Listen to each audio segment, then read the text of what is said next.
For the past 15 years, Futaba has been my go-to brand for transmitters and receivers. Last year, I made the switch from my trusted 18SZ to the 32MZ, and even though I once called the 18 my all-time favorite, the 32 has changed my mind, helping me achieve my best results ever. Now, for my adventure in the US, Futaba has been incredibly supportive, and Futaba USA has available the new 26SZ with the American version of the 900 MHz TM18 module. After using it for 3 weeks and competing in my first event with it, I think it's the perfect time to bring it to the channel, share my experience, and answer some of the questions I had about this radio.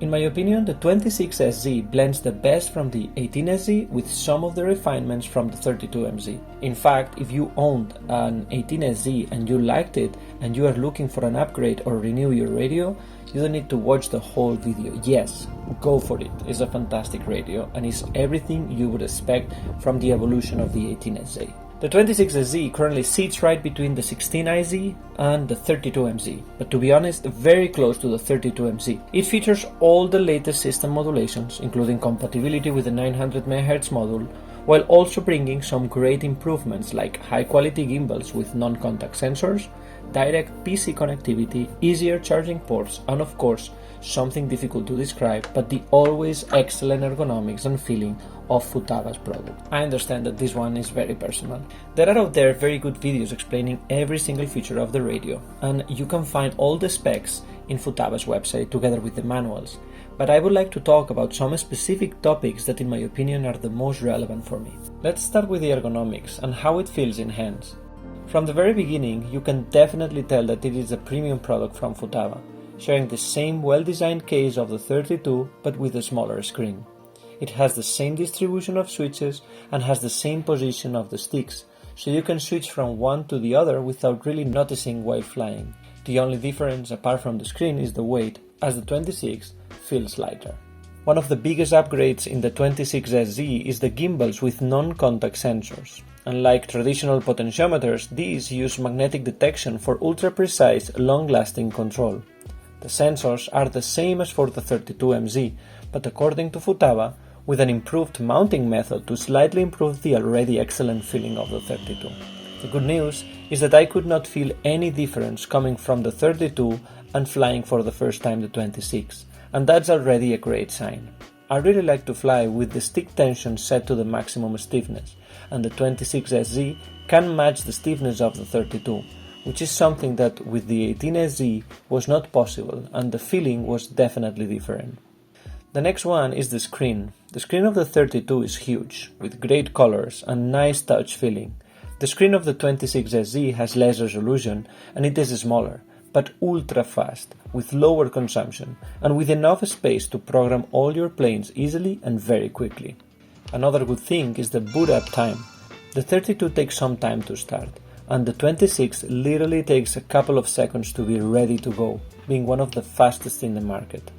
Regarding the battery, I was not that happy with the 32, as every 1 to 2 days of practice I had to charge it, while the 18SZ lasted forever. With the 26, we go back to that same feeling of a longer lasting battery, which is always great if you practice a lot. On top of that, Futaba has opened a small charging port under the antenna to charge through a USB Type-C, which makes it very convenient. As with any high-end radio, Futaba provides everything you need to set up an aerobatic airplane and much more.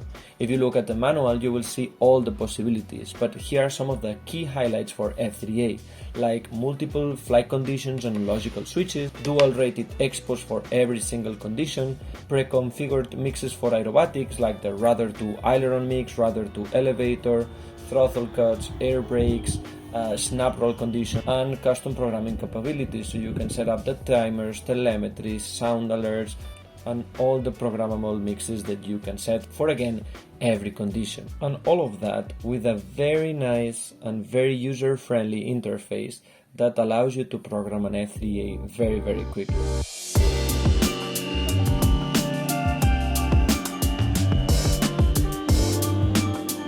So at this price range, I think that the most relevant question, or at least what I was curious about, is it worth the extra money of the 32MZ compared to the 26SZ?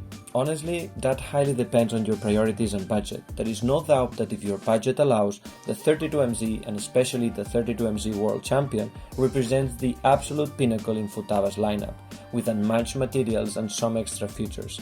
But if you want nearly all of the practical features at a more accessible price, the 26SZ is generally hard to beat.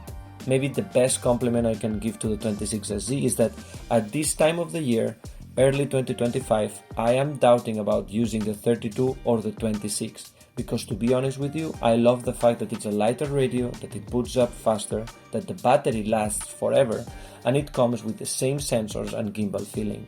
And that's it for this video. Let me know in the comments if you would be interested in a deep dive into my personal airplane setup, as I can walk you through how I program my throttle curves, the spin conditions, the snap conditions, my butterfly brake, and as always, I would be happy to share the way I do things and learn new ones along the way. So again, thanks for watching and see you in the next one.